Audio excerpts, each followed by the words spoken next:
Praise lord అందరికీ. ఈరోజు మనం మాట్లాడుకోబోయే టాపిక్ ఏంటంటే why bad things happen to good people అని.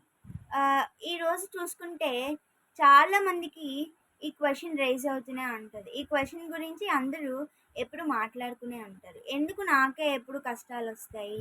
నేను దేవుడితో అంత మంచిగా ఉన్నాను కదా, నేను బైబిల్ చదివాను కదా, బైబిల్ చదువుతున్నాను కదా, ప్రేయర్ చేసుకుంటున్నాను, నేను చర్చ్కి వెళ్తున్నాను కదా, అన్ని ప్రేయర్స్కి నేను అటెండ్ అవుతున్నాను కదా, కానీ నాకే ఎందుకు ఇన్ని కష్టాలు వస్తాయి? నాకే ఎందుకు క్యాన్సర్ వస్తుంది? నాకే ఎందుకు హెల్త్ ఇష్యూస్ వస్తున్నాయి?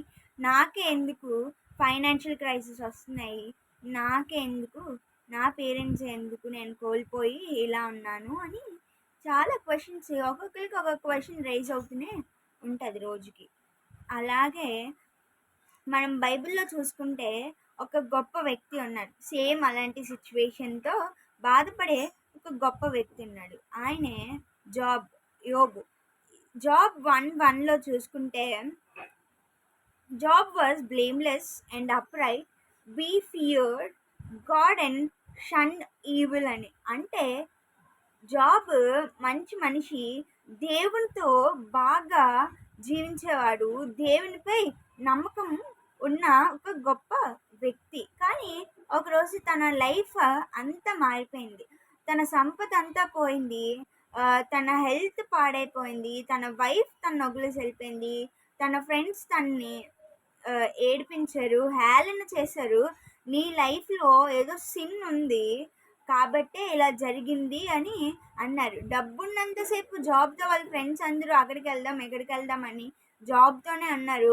ఒక్కసారిగా తన హెల్త్ అంతా పాడైపోయి తన బాడీ అంతా చిన్న చిన్న కురుపుల్లాగా వచ్చేసరికి అప్పటి వరకు ఉన్న ఫ్రెండ్స్ తన దగ్గర దుంత లాక్కొని ఊడ్చుకొని వెళ్ళిపోయారు. చివరికి తన భార్య కూడా తను అసహించుకొని వెళ్ళిపోయింది. అంతటి పరిస్థితిలో కూడా జాబ్లో ఇంకొక వర్స్ చూసుకున్నాం. 1:22లో చూసుకుంటే, in all this job did not sin by charging God with wrong doing అని.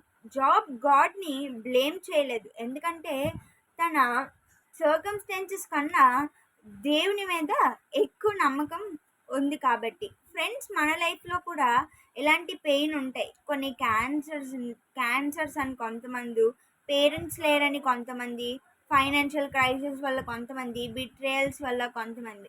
ఇవన్నీ చాలా పెయిన్ఫుల్ అనిపిస్తాయి. కానీ ఒక విషయం గుర్తుపెట్టుకోండి, ప్రతి పెయిన్ పనిష్మెంట్ కాదు.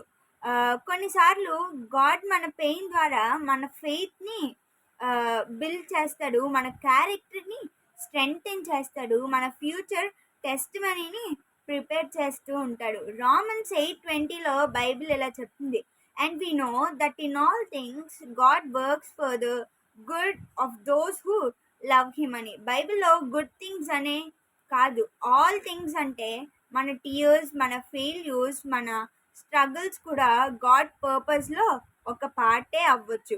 చివరికి జాబ్ 42:10 వర్స్లో బైబిల్ చెప్తుంది, గాడ్ జాబ్ని రీస్టోర్ చేసి ముందు ఉన్న దానికన్నా బలంగా ఒక గొప్ప డబుల్ బ్లెస్సింగ్స్తో దాన్ని ఆశీర్వదించారు.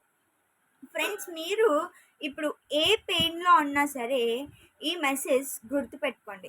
Not every pain is punishment, some times pain prepares us for a greater purpose అని.